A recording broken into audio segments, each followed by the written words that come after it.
Things are moving fast and this transfer window is already cooking. Delap has been unveiled, Maignan wants the move, Ekitike talks are ongoing, Kudus link are bubbling, Madueke might be sold, Chalobah wanted by Conte, Disasi attracting Premier League and Saudi interest. We have got verbal agreements, early talks and massive call to be made. And with the Club World Cup transfer window already open, Chelsea aren't just waiting around, the board are moving with intent. So in this video, I'll be breaking down every name, every rumor, and what it means for our depth, our rebuild, our identity heading into one of the most important seasons yet. Before we get into all that, drop a like if you are backing the Maresca era, subscribe if you are new, and let me know in the comment section which of this move you are rating and which one you are not having at all. Liam Delap is official.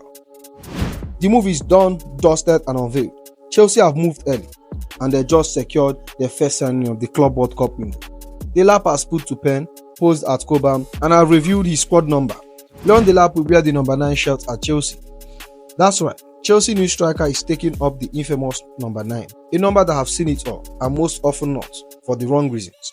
Let's be real, the Chelsea number 9 is allegedly cursed. From Fernando Torres to Alvaro Morata, to Cancelo Higuain, to Romelu Lukaku, and even players who refuse to wear it like Nicolas Jackson. Delap is stepping into a jersey that weighs a little heavier than the rest of the Stamford Bridge, but this also shows confidence. Delap isn't just here to hide, he's here to break the so-called curse and write a new chapter. At 22, he's walking straight into the spotlight. Now here is a clever little twist in the deal. As part of Liam Delap's permanent transfer, Ipswich has secured a sell-on clause from Chelsea, according to The Athletic. The size of the clause is undisclosed, but it ensures Ipswich gets a slice of any future sale. Smart business from Kenan Mikana's side, and a deal that shows how much both clubs rate Delap long-term value. The timing of the deal is no accident. The Club World Cup window already open, Chelsea aren't just waiting for July like the rest of Europe. They are moving fast, locking in targets and ensuring Maresca's squad ready well in advance. Delap might not be the mannequin head, but is one of the first domino in a summer that's only just getting started. And here is the latest between Chelsea and Maignan. According to L'Equipe via GFFN, Maignan is eager to join Chelsea and play regular in the Champions League. Allegri's plan is to hold talks after the Nations League to convince him to stay, but Chelsea wants to move fast and rely on Maignan for the Club World Cup. This is no longer a rumor, this is officially a transfer saga. Now here is where it gets serious. The transfer window is already open for teams participating in the Club World Cup, and Chelsea has wasted no time. They already unveiled Liam Delap and now the focus have shifted to Maignan.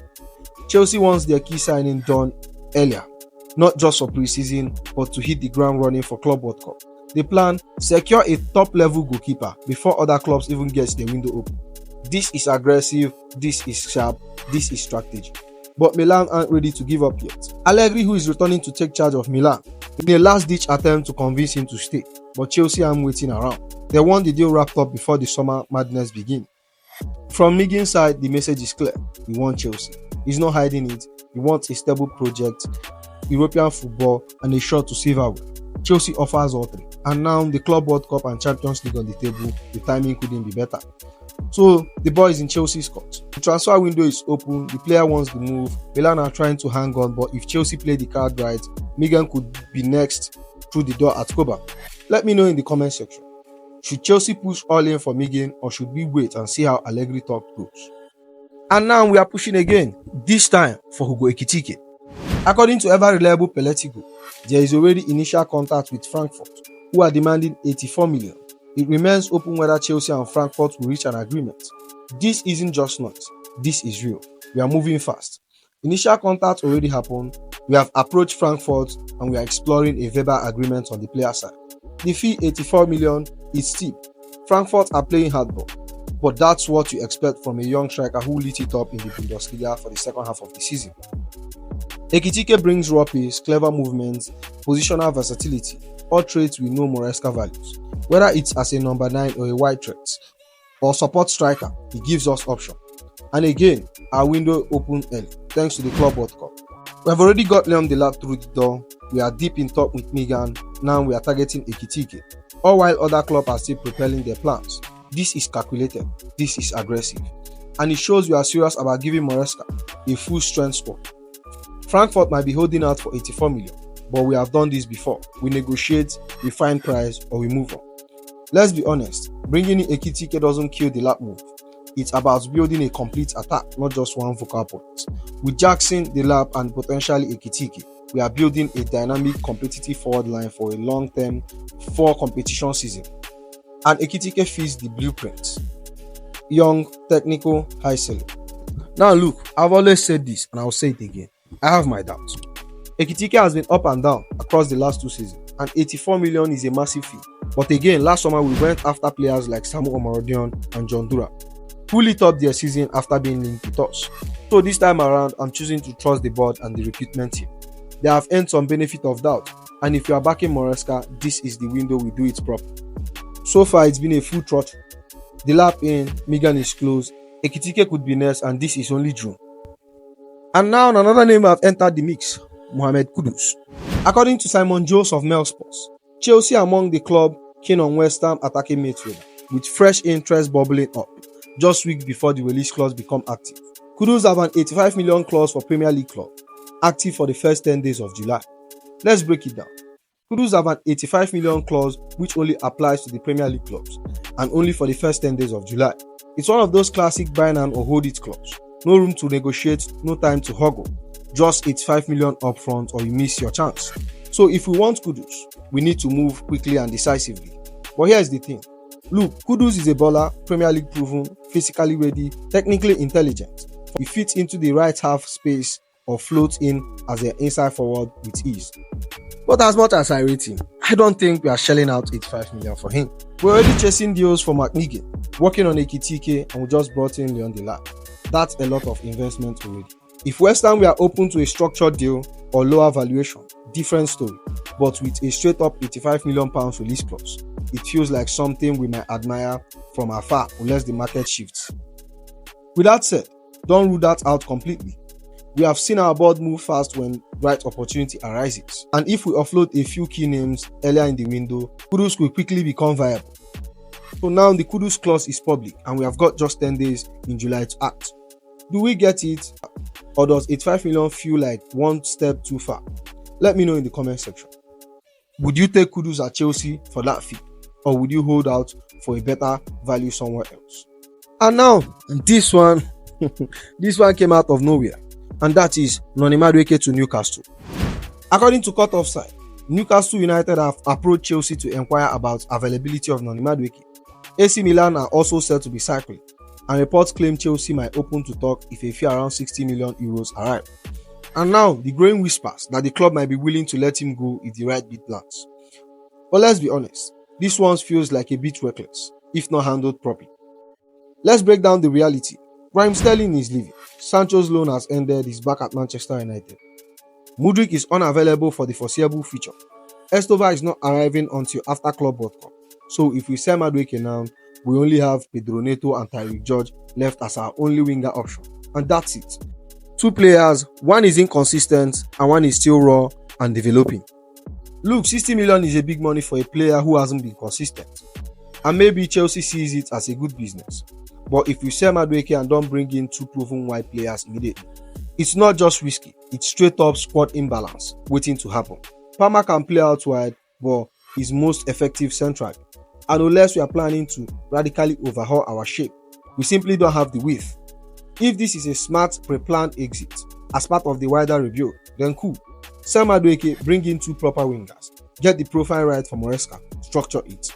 But if it's just reactive, like we are selling because the money look good, hoping we sort it out later, then it's poor planning. Can't lose 4 wingers in one window and bring in 1 or 2. It doesn't work like that. Especially not with Enzo Maresca needing width and discipline. So here is my take.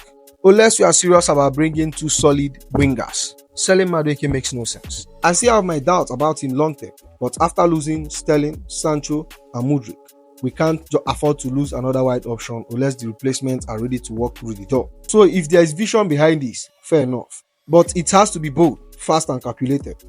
So Newcastle wants Madueke and Milan are interested. The price is on the table, but should Chelsea sell? Let me know in the comment section. And now, Chelsea are moving smart, with eyes firmly on Jorrel Hato. According to Alex Crook, initial conversation between Chelsea and Ajax has already taken place for Jorrel Hato. The club sees him as a potential cover for Marco Cucurella. And while the talk is still in early stage, this could be one of the cleverest moves of the summer. Chelsea have already held talk with Ajax for Jorrel, and the club sees him as a backup for Cucurella. This isn't just another wonder kid league. This is smart recruitment, planning ahead, building layers, and giving Maresca a reliable depth chart. Chelsea aren't just looking at Hato to be a project they figure out in 3 years. They are looking at him as someone who can step in immediately when needed, develop under a structured system, and learn from one of the most informed fullback in Europe right now, Cucurella.